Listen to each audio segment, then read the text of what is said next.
Hi, I'm Ray Salcena, Operation Manager of CF Moto ATV Philippines. CF Moto ATV Philippines started 2022. Purpose is to serve clients with farm, using recreational, and yung iba na naghahabi, off-roading. And bukod sa for farm use, recreational, eventually nauuso yung overlanding. That's why sobrang fit yung U-Force 1000 para sa setup na overlanding. As you can see, ito yung buong setup. Again, this is the CF Moto U-Force 1000. It has a 1000cc engine, V-twin engine, 4-stroke, 8 valves. Also, in transmission niya is 4x2. You can switch it to 4x4. So, anything na mabalahaw ka, lalim, river crossing, pwede ka mag-switch to 4x4. And pag sobrang lubugan na ng putik o ano man, bato, pwede ka mag-switch to differential lock para mas more power yung makina, lahat ng gulong mo magana. And also, it helps yung winch mo sa harap. Kaya nga, pag nabalahaw ka ng todo, hindi na talaga kaya ng unit natin, pwede mong itali yung winch sa harap lang. Anything, hanap ka ng medyo matibay-tibay na pagkakapitan yung hindi bibigay, tali mo, you can pull it itself and then sabayan mo ng 4x4 or diff lock na differential. So this is also equipped with EPS, yung power steering niya. So para ka lang nagda-drive ng kotse. So magaan siya i-maneho, hindi siya mabigat. And it also has a 3-seater seating capacity. Naka-design siya sa mga malalaking tao. Even foreign people can fit inside doon sa upuan niya. Yung pickup bed niya, parang pickup, pero natitilt siya. But as of now, nag-setup tayo ng overlanding, kaya hindi mo na siya may titilt. Pero once you purchase the unit, na hindi kasama, natitilt mo siya, you can put anything on the bed. It has a 1-ton capacity load. The unit has a 14-inch rim and a CST stag tires. Right now, the CF Moto U-Force 1000 is sinet-up natin for overlanding. Meron siya ngayon na roof tent, automatic. Push button lang siya para mag-open and close.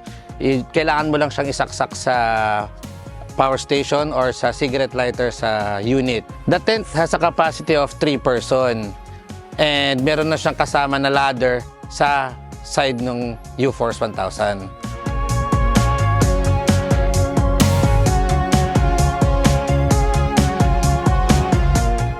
And as you can see, meron siyang 270 owning na heavy duty.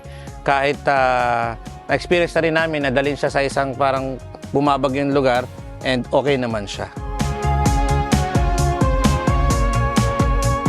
Yung unit din natin is equipped with pressurized water tank. Pero hindi siya electronic ha. Pinapump lang siya para magkaroon siya ng pressure. And it has a capacity of 3.5 gallons. Meron din pala siyang freezer, parang mini cooler dito sa likod siya ng U-Force 1000. Electronic siya, pwede mo siyang isaksak to your power station or pwede mo siyang isaksak again do sa cigarette lighter. Again, this is only to support your yung mga frozen foods nyo from sa bahay. Nilagyan din pala din namin siya ng power station. It's a 600 watts CF Moto brand. Pwede mo siyang kabitan ng ilaw, charger ng cellphone, may cigarette lighter din siya, and it has a 220 socket na pwede magsaksak ng mga electric fan, anything na 220. Besides that, meron tayong lutuan dito sa ating CF Moto U-Force 1000. It has a 2-burner and a grill underneath. Also, yung mga folding chairs and tables natin for camping, kahit pagsamasamahin mo, kasya sa bed ng U-Force 1000. So anything na dadalhin mo sa camping, kasama siya lahat sa likod. So hindi siya makalat, lahat siya naka-organize dahil malaki yung bed natin. So again, itong setup natin is customized naman siya. All the setup is available at the showrooms sa CF Moto. May choices ka na 270 owning or side owning. At first, pwede ka ring mag-tent lang sa baba, kahit wala pang roof tent. Yung mga lutuan, pwede ka mag-single burner. double burner. Depende po sa inyo. Anything that you want in your unit, we can put it, we can set it up.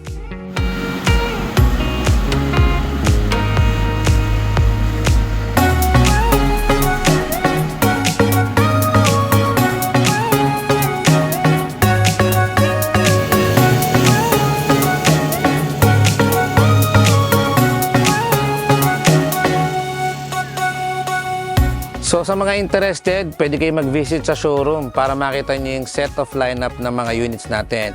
We do have the U-Force, C-Force, and Z-Force. Makikita nyo lahat yan sa showroom. Waste nyo lang, Motostrada, Grace Park, Caloocan. Again, I'm Ray Salcena from CF Moto ATV Philippines for All About Wheels, Manila.